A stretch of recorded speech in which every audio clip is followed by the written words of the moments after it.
Hindustan petroleum corporation ലിമിറ്റഡിന്റെ എലത്തൂർ ഡിപ്പോയിൽ വീണ്ടും ഇന്ധനം ചോർന്ന വിഷയത്തിൽ അലാം സംവിധാനം കൃത്യമായി പ്രവർത്തിച്ചില്ലെന്ന് ഡെപ്യൂട്ടി കളക്ടർ അനിതകുമാരി. ടാങ്കിലെ ഇന്ധനം മുഴുവനായി നീക്കം ചെയ്യുമെന്നും ഇന്ധനം എത്രത്തോളം പരന്നിട്ടുണ്ട് എന്ന് പരിശോധിക്കുമെന്നും ഡെപ്യൂട്ടി കളക്ടർ അറിയിച്ചു.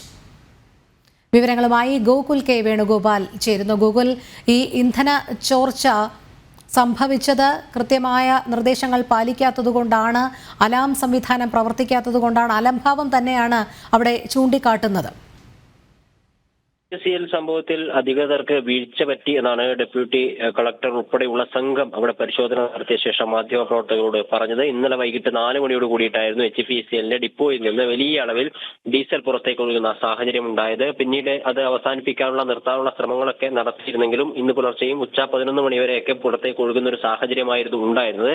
ആ ഘട്ടത്തിൽ തന്നെ വിവിധ വകുപ്പുകളുടെ ഉദ്യോഗസ്ഥർ പ്രദേശം സന്ദർശിക്കുകയും അവിടുത്തെ സ്ഥിതിഗതികൾ വിലയിരുത്തുകയും ഒക്കെ ചെയ്തിരുന്നു. ആ സമയത്തായിരുന്നു മാധ്യമപ്രവർത്തകരോട് ഇത് സംബന്ധിച്ച കാര്യം ഡെപ്യൂട്ടി കളക്ടർ ഉൾപ്പെടെയുള്ള ആളുകൾ പറയാൻ തയ്യാറായത്. ആ സമയത്താണ് HPCL ഉദ്യോഗസ്ഥർക്ക് വീഴ്ച സംഭവിച്ചതായിട്ടുള്ള കാര്യം പറഞ്ഞത്.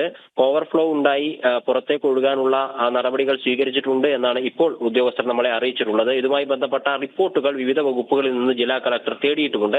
2:30 സിവിൽ സ്റ്റേഷനിൽ ജില്ലാ കളക്ടറുടെ അധ്യക്ഷതയിൽ യോഗം ചേരുമ്പോൾ ഇത് സംബന്ധിച്ച റിപ്പോർട്ടുകൾ, അതായത് റവന്യൂ ഉദ്യോഗസ്ഥരും മലിനീകരണ നിയന്ത്രണ ബോർഡും കോർപ്പറേഷൻ ആരോഗ്യ വിഭാഗം ഉദ്യോഗസ്ഥരൊക്കെ സ്ഥലം സന്ദർശിച്ച് നടത്തിയ സംബന്ധിച്ച റിപ്പോർട്ടുകൾ ജില്ലാ കളക്ടറുടെ മുമ്പിൽ വയ്ക്കും.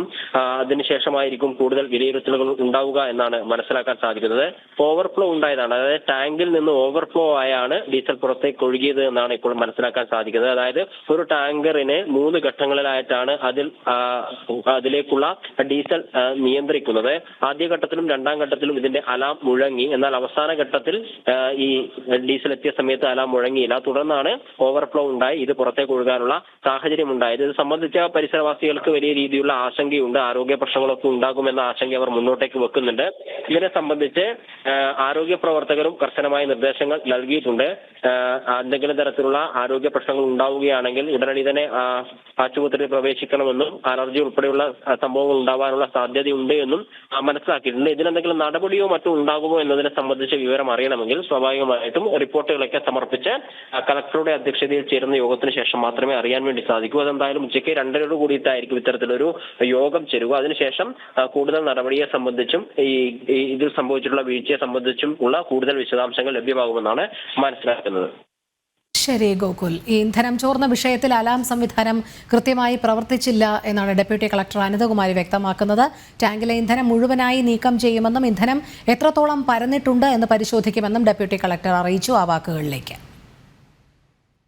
നമ്മളിപ്പം പരിശോധനപ്പം പൊല്യൂഷൻ കൺട്രോളിൻ്റെ ഓഫീസറുണ്ട്, ഫാക്ടറീസ് ആൻഡ് പോലീസ് ഉണ്ട്, ഹെൽത്ത് ഓഫീസർ വന്നിട്ടുണ്ട്, പിന്നെ തഹസിൽദാർ എല്ലാവരും എത്തിയിട്ടുണ്ട്. നമ്മളെല്ലാവരും കൂടി പോയി സൈലം വിശദമായി പരിശോധന നടത്തിയിട്ടുണ്ട്. അതിൻ്റെ ഭാഗമായിട്ടാണ് പരിശോധന നടത്തുന്നതിന് വേണ്ടിയിട്ടാണ് ഇവിടെ എത്തിയിട്ടുള്ളത്. അപ്പോൾ ഇവിടെയും പിന്നെ കടലിൽ എത്തിയിട്ടുണ്ടെന്ന് പറയുന്നു, കുറേ മത്സ്യങ്ങൾ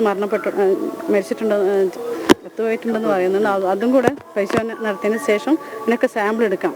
അതിന് ശേഷം എന്നിട്ട് നമുക്ക് പരിശോധിച്ച് നടന്നതിന് ഇതിപ്പോൾ ശരി എത്ര നമുക്ക് അവിടെ എത്ര ഓയിൽ അവിടെ നഷ്ടപ്പെട്ടിട്ടുണ്ടെന്ന്, നമുക്ക് ഡീസൽ എത്രത്തോളം നഷ്ടപ്പെട്ടിട്ടുണ്ടെന്നുള്ള കാര്യങ്ങളൊക്കെ പറയാൻ പറ്റും.